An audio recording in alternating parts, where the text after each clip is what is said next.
अस्सलाम वालेकुम everybody, this is Laiba Chaudhary and welcome back to my channel. तो जी ये मेरा सेकंड व्लॉग होगा प्रोबेबली। यस, मुझे इस तरह से कैमरा पकड़ के बात करने का कोई एक्सपीरियंस नहीं है किस तरह से करते हैं, और पता नहीं कैसा फेस आ रहा है मेरे इस टाइम पे। बस मैं जिस भी होलिये में थी मैंने वैसे रिकॉर्ड करना शुरू कर दिया। अच्छा जी, आज के दिन में स्पेशल क्या होने वाला है कि मैं बना रही हूँ बीफ निहारी, और मैं उसकी रेसिपी आप सबके साथ भी शेयर करूँगी। बहुत ज़्यादा इजी रेसिपी है, अगर आप फर्स्ट टाइम ट्राई कर रहे हैं तो इस रेसिपी से ज़रूर बना सकते हैं। मैं दो तरह से बनाती हूँ, एक घर के मसालों से बनाती हूँ, एक मैं डब्बे का मसाला यूज़ करती हूँ, कभी शान का कभी नेशनल का। दोनों के ही बहुत अमेजिंग रिजल्ट्स मुझे मिले हैं अभी तक, तो मैं आपके साथ भी वो तरीका शेयर करती हूँ। चलिए जी चलते हैं किचन में।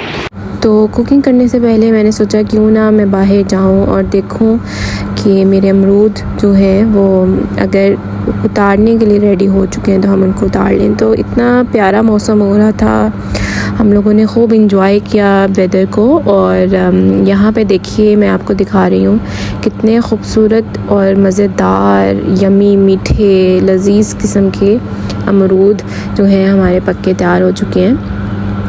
मेरे हस्बैंड ने थोड़े से उतार लिए थे जो पक चुके थे, और यहाँ पे हम उनको एंजॉय कर रहे थे। और हम यही सोच रहे थे कि फ़्रेश अमरूद का कितना ज़्यादा मज़ा होता है, और ये हमारे फ़्रेश फ्लावर्स हैं। इसके बाद मैं किचन में चली गई थी और मैंने सोचा क्यों ना मैं साथ में ही एक लॉन्ड्री का बैच कर दूँ। तो अब से मैंने यही प्रैक्टिस स्टार्ट की है कि जब किचन में आऊँ तो कोई ना कोई एक्स्ट्रा काम भी साथ कर दूँ, ताकि हाथ के हाथ सब कुछ फाइनलाइज होता जाए। अब मैंने यहाँ पे निहारी की तैयारी शुरू कर दी थी, और ये बनाना बहुत ही सिंपल है। इसके लिए बहुत सिंपल इंग्रेडिएंट्स की ज़रूरत पड़ती है। आपके सामने ये थोड़ी मैंने सौंफ ली है 2 टेबलस्पून, और मैं शान का निहारी मसाला इस्तेमाल करती हूँ, इसके रिज़ल्ट्स बहुत अच्छे आते हैं हमेशा। और जो खड़े मसाले हमने इस्तेमाल करने हैं उसके अंदर बादियान का फूल और 2 बड़ी दालचीनी इसमें जाएगी। और ये 1 kg बीफ के लिए मैं रेसिपी आपके साथ शेयर कर रही हूँ। एक छोटे दरमियाने साइज़ का ही प्याज आता है इसमें, और एक कटोरी भर के इसमें ऑयल की जाएगी। और जो डिफरेंट इंग्रेडिएंट इसमें जाता है वो जिंजर पाउडर जाता है। हमने इसके अंदर अदरक लहसुन पिसा हुआ इस्तेमाल नहीं करना, बल्कि सिर्फ हम लोग अदरक इस्तेमाल करते हैं, अदरक का पाउडर। ठीक है, ये किसी भी पंसार की दुकान से आपको ईज़ीली मिल जाता है। यहाँ पे मैं सबसे पहले तो एक दरमियाने साइज़ की प्याज को लेकर ऑयल में डाल के इसको ब्राउन कर लूँगी। या इतना आपने इसको ब्राउन कर लेना है कि एक अच्छा सा गोल्डन ब्राउन कलर आ जाए। बेसिकली आपका जो निहारी का कलर है वो आपके यहाँ पे प्याज के कलर के ऊपर डिपेंड करता है कि आपने कितना इसको ब्राउन करना है। देखिए मैं इतना ब्राउन कर लेती हूँ और इससे एक अच्छा डार्क सा कलर आ जाता है निहारी का। इसी पॉइंट पे मैं इसके अंदर खड़े मसाले भी ऐड कर दूँगी, ताकि इसका फ्लेवर जो है इसके अंदर इन्फ्यूज़ हो जाए। यहाँ पे मैंने अपना मीट भी डाल दिया है, और अब मैं इसको अच्छी तरह से भुनाई करूँगी। इतनी भुनाई कर लूँगी कि कलर चेंज हो जाए, और जब इसका कलर मुझे लगेगा कि अब इसकी अच्छी से भुनाई हो चुकी है, स्मेल इसकी ख़त्म हो गई है, तो इसके अंदर मैं बाकी के मसाले भी ऐड कर दूँगी। अच्छा जी, अब मैंने इस सौंफ ली थी और 2 टेबलस्पून सौंफ की मैंने एक पोतली रेडी कर ली है, और इसको भी मैं अब इसके अंदर ऐड कर दूँगी। इसी पॉइंट पे हम लोग निहारी मसाले को भी ऐड कर देंगे, और इसी के साथ ही हम लोग जिंजर गार्लिक पेस्ट नहीं ऐड करेंगे, सिर्फ गार्लिक पाउडर ऐड करेंगे, जिंजर पाउडर, अदरक का पाउडर ऐड करेंगे। ठीक है, और इसको अच्छी तरह से सब मसालों के साथ मिला देंगे।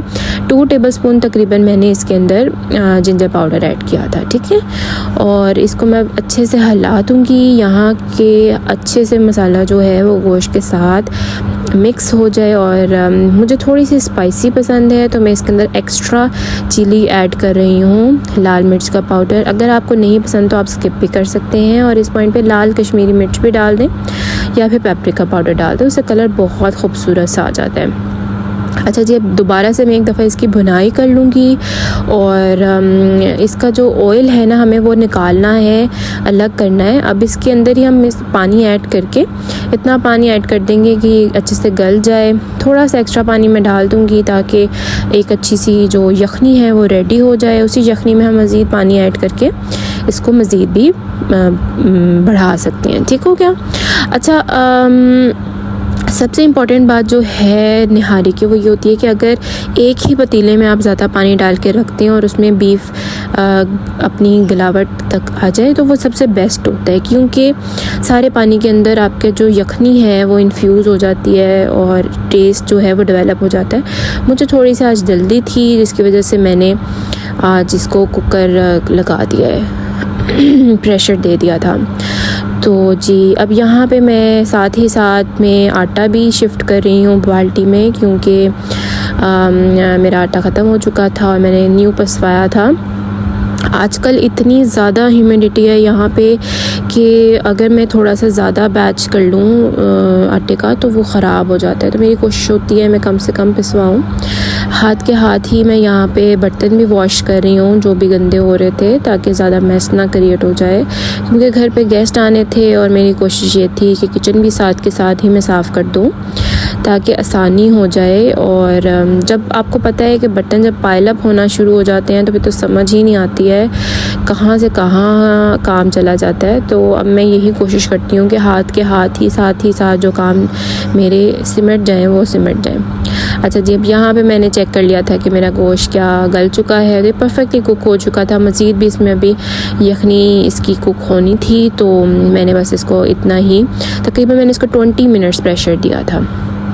अब इसके अंदर मैं तकरीबन 1 जग मैंने और डाल दिया था, 1 से 1.5 जग, और ये तकरीबन आप कह लें कि 1 किलो बीफ के लिए ये 2 से 2.5 जग पानी का जो है वो जाता है इसके अंदर, ठीक है।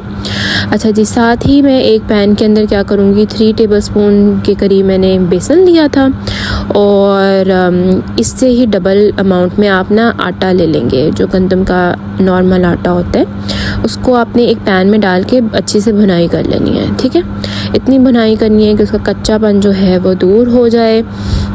हमने ये जो आटा है और बेसन है इसकी स्लरी तैयार करनी है बेसिकली निहारी के लिए, जिससे निहारी जो है वो थिक होगी, अपनी कंसिस्टेंसी पकड़ेगी, ठीक है। यही मेन इंग्रेडिएंट होता है निहारी का, और निहारी में कुछ भी मुश्किल चीज़ नहीं है। अब मैं इसको अच्छे से रोस्ट कर लूँगी और फिर उसके बाद इसकी स्लरी रेडी करूँगी और फिर मैं इसको निहारी में ऐड कर दूँगी। निहारी की जो स्पेशलिटी है वो यही है कि आपने जो इसका जो ये स्लरी वाला पार्ट होता है इसको आपने कितने अच्छे से मैनेज किया है और क्या कंसिस्टेंसी रखी है अपनी निहारी की। इन चीज़ों से ही निहारी का जो टेस्ट है ना वो डेवलप होता है। अच्छा जी, यहाँ पे इस पॉइंट पे आके मैं ऊपर से इसके ऑयल सेपरेट कर लूँगी, क्योंकि स्लरी ऐड करने के बाद जो ऑयल है वो सारा उसके अंदर ही एब्जॉर्ब हो जाता है, जिसको फिर सेपरेट करना बहुत मुश्किल हो जाता है। तो मैं इसी पॉइंट पे सारा ऑयल सेपरेट कर लूँगी। और अगर आप डाइट पे भी हैं तो आप इस तरह से ऑयल सेपरेट करके निहारी ले सकते हैं ईज़ीली। अच्छा जी, मैंने यहाँ पे सौंफ की पोतली जो डाली थी अंदर बना के वो भी निकाल दी है और अब मैं ये स्लरी तैयार कर रही हूँ आटे की और बेसन की, जो मैंने आपको अभी दिखाया था। इसको आपने अच्छे से इसकी जो कोई भी लम्स इसके अंदर नहीं रहने देने हैं, ताकि निहारी के अंदर भी कोई भी लम्स ना बने। जितने अच्छे से आप इसकी स्लरी रेडी करेंगे उतनी ही अच्छी कंसिस्टेंसी बनेगी।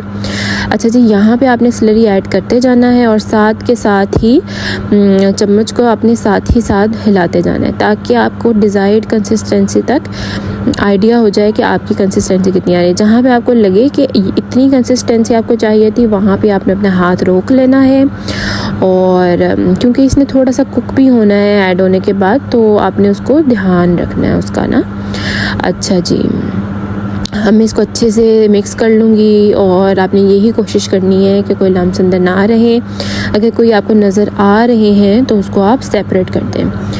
तो जी बहुत इजी है निहारी की रेसिपी बनाना। जब मैंने लास्ट टाइम अपनी इंस्टा पे पोस्ट की थी तो मेरे से बहुत से लोगों ने पूछा था कि आप रेसिपी शेयर कर दें, तो इंस्टा पे शेयर करना थोड़ा मेरे लिए मुश्किल था, तो मैंने कहा क्यों ना मैं आज बना रही हूँ तो आप लोगों के लिए भी रिकॉर्ड कर लूँ। यहाँ पे देखें जिस तरह से मेरे कुछ लम्स ऊपर आ रहे हैं तो मैं इनको सेपरेट कर लूँगी यहाँ पे, ताकि रेडी हो गई थी और हमने बहुत इंजॉय की थी। फिर रात में मेरे जेठ और जेठानी उनकी फ़्लाइट थी तो हम उनको एयरपोर्ट ड्रॉप करने के लिए उनके साथ ही आ गए थे। और एज़ यूजुअल एयरपोर्ट पर काफ़ी ही ज़्यादा रश था और बस फिर उनको ड्रॉप करने के बाद हम घर चले गए थे। और बस आज का व्लॉग यहीं एंड करते हैं।